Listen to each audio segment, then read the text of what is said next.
On 16 November 1936, Edward invited Prime Minister Stanley Baldwin to Buckingham Palace and expressed his desire to marry Simpson when she became free to remarry. Baldwin informed him that his subjects would deem the marriage morally unacceptable, largely because remarriage after divorce was opposed by the Church of England, and the people would not tolerate Simpson as queen. As king, Edward was the titular head of the church, and the clergy expected him to support the church's teachings. The Archbishop of Canterbury, Cosmo Gordon Lang, was vocal in insisting that Edward must go. Edward proposed an alternative solution of a morganatic marriage, in which he would remain king but Simpson would not become queen consort. She would enjoy some lesser title instead, and any children they might have would not inherit the throne. This was supported by senior politician Winston Churchill in principle, and some historians suggest that he conceived the plan. In any event, it was ultimately rejected by the British cabinet as well as other Dominion governments.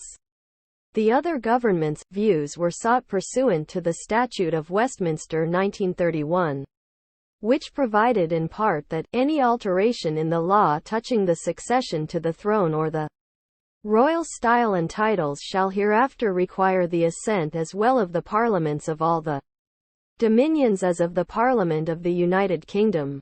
The Prime Ministers of Australia, Joseph Lyons, Canada, Mackenzie King, and South Africa, J.B.M. Hertzog, made clear their opposition to the king marrying a divorcee. Their Irish counterpart, Eamon de Valera, expressed indifference and detachment, while the Prime Minister of New Zealand, Michael Joseph Savage, having never heard of Simpson before, vacillated in disbelief. Faced with this opposition, Edward at first responded that there were not many people in Australia, and their opinion did not matter. Edward informed Baldwin that he would abdicate if he could not marry Simpson.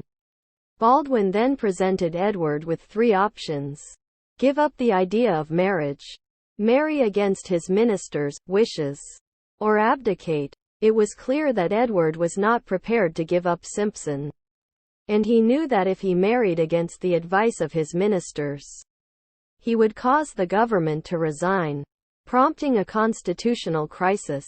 He chose to abdicate. Edward duly signed the instruments of abdication at Fort Belvedere on 10 December 1936 in the presence of his younger brothers, Prince Albert, Duke of York, next in line for the throne, Prince Henry, Duke of Gloucester, and Prince George, Duke of Kent. The document included these words: "Declare my irrevocable determination to renounce the throne for myself and for my descendants, and my desire that effect should be given to this instrument of abdication immediately." The next day, the last act of his reign, was the royal assent to His Majesty's Declaration of Abdication Act 1936. As required by the Statute of Westminster, all the dominions had already consented to the abdication.